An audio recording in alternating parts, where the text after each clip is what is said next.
All right, let's go to Mike L. out of Parks. Hello, Mike. You're up next. Hey, Bart, how's it going? How's it going? Mike L. out of Parks. It is going well, thanks. All right, so you got a hand from Parks?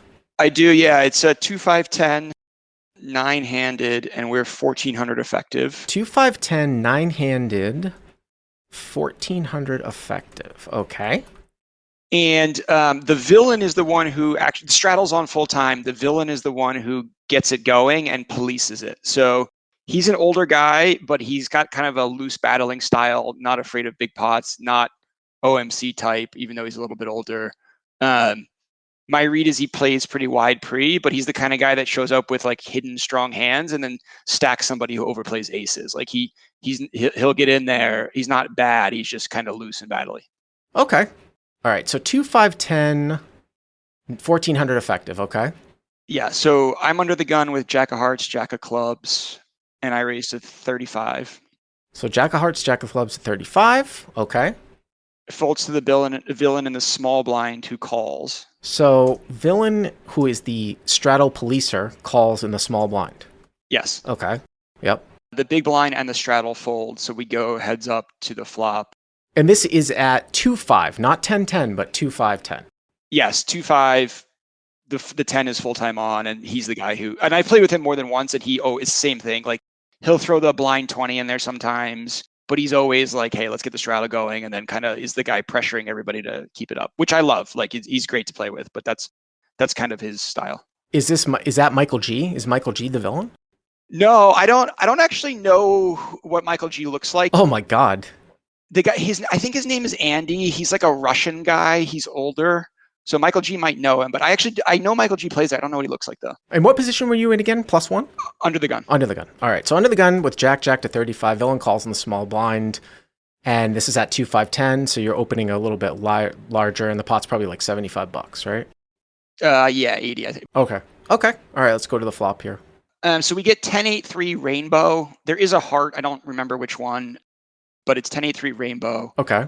He checks. I bet 50. Okay. And he check raises to 105, so he clicks it. So the small blind clicks it up to 105. Yes. Interesting. Wow, that is in the small blind. I mean, I would say that these types of click up raises usually are kind of indicative on a board like this of kind of like a top pair that's trying to protect. Normally, sometimes somebody might have like a set or two pair, but usually people put more money in with those types of holdings on like a 10-8-3. I know that you said it was a rainbow board. So, I mean, you're 1400 effective. I'm not necessarily saying like I'm going balls to the wall like as a 3-bet here. At shallower stacks, you would see that represented. Nate, one of our content creators, doing a couple of CLP podcasts coming up saying go large on the flop. I mean, you went 2/3 on the flop to 50. He clicks it to 105. Did you consider 3-betting here? Yeah, I mean, I was just a little confused, to be honest. Like, I was thinking, well, I kind of block the Jack 9. I don't, which maybe he's playing the, like, I think he's playing that suited from the small blind. Like, I think he, like I said, he's pretty wide pre, but I was a little bit just like puzzled by the click and the sizing. So I ended up calling. All right. So hero calls. Yeah. Yeah. The turn is the 9 of hearts, which does bring in a back door. So the turn is the 9 of hearts. And it brings in the back door. Do you remember if the 10 was a heart by chance? I don't. The river is going to be offsuit, so it ended up not mattering that much, but it did bring in the back door. All right, so 10-8-3 rainbow with 1 heart. Hero goes 50, small blind to 105. Hero calls, pots like 290, turns the 9 of hearts, okay? And now he pots it. So now the small blind bets like 290? Literally 290, yeah. So obviously Queen Jack gets there, but you've got 2 jacks in your hand. And what else comes in? Like 6-7, which is like the bottom end of a gut shot here, and Queen 8. What else? 10-8-9, 6-7. Oh, Jack 7, which is a gut shot to a 9. Again, is he calling that hand out of the small blind to your V-pip? Probably not. And it's interesting. I mean, now you're open-ended, right? So you have equity if he were to have like a set or 2 pair. I mean, you've got more equity if you had a hand like 10-8 or 10-9, right? Because you're open-ended with... And you also have equity, against a set here too. If he has a set of 3s or a set of 8s, I mean, you still have 10 outs. Now, obviously, you can't call to a pot size raise having 10 outs without like implied odds, but if you had a hand like 10-8, you have even more outs than that. I mean, you've got another, what, 3, 6, 8. I mean, you have as many as 16 outs, right? If you had two pair. Yeah, right. Do you ever think this setup is kind of interesting, right? Like he flatted out of the small blind. One of the things that jumped out at me right here in terms of like what are we beating? Or well, we're not beating it, but what we actually have equity against is, would he ever be cagey with like aces or kings here in this particular spot? I mean, it's a 3 blind setup. You wouldn't think you would want to do that because you'd want to drive the blinds out. Yeah, it didn't cross my mind at the time, and I just feel like he loves playing big pots. Is that like that was my main kind of read. So I expected that would get 4-bet quite a bit. Okay, you mean three bet initially, and especially because I'm raising from under the gun too. So right? Like I should have a pretty strong hand. Right. Okay.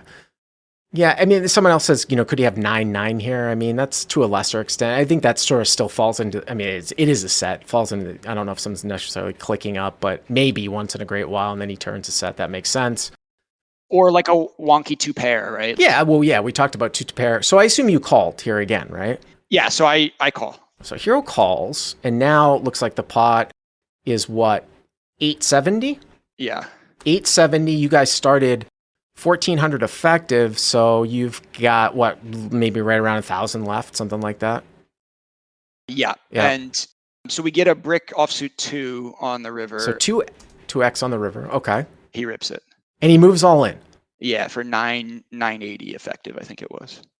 So moves all in for 980 effective. Well, I mean, you having the jack, which obviously blocks like, queen jack, the draws, but I mean, queen jack came in anyways, right? Like on the turn, and you don't improve to 2-pair. It would have been interesting, like if the river's a 3 and he jams, because now you beat some of those, and you would think like 10-8 and 10-9 slow down a little bit. But I guess my question here is that like, couldn't he just viably like take 10-8 or 10-9 for this line here?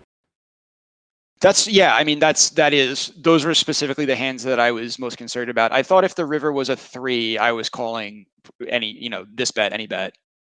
Well, the only thing about that though is that, yeah, if the river's a 3, it cuts out his like, sets of 3s combos, but I don't expect him to like jam with 10-8, 10-9 though if the river's a 3.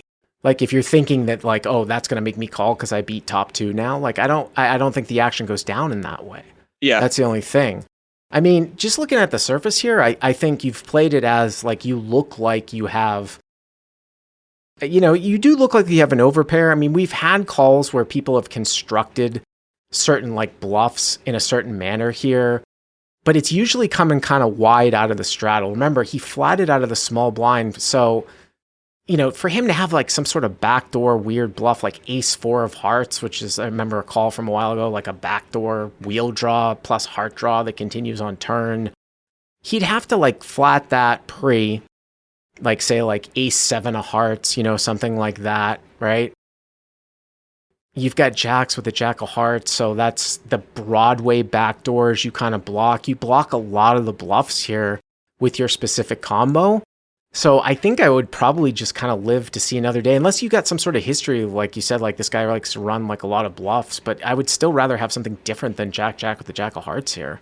Yeah, I thought to myself that queen is I would call with queen because then I unblock the jack 9 that was open-ended on the flop that he could run into a 9 and just basically realize that it's no good. And so I thought specifically holding jack that I would be blocking one of the main bluff combos that could. I know you wouldn't normally VPIP the jack 9 from the small blind, but I think this guy would.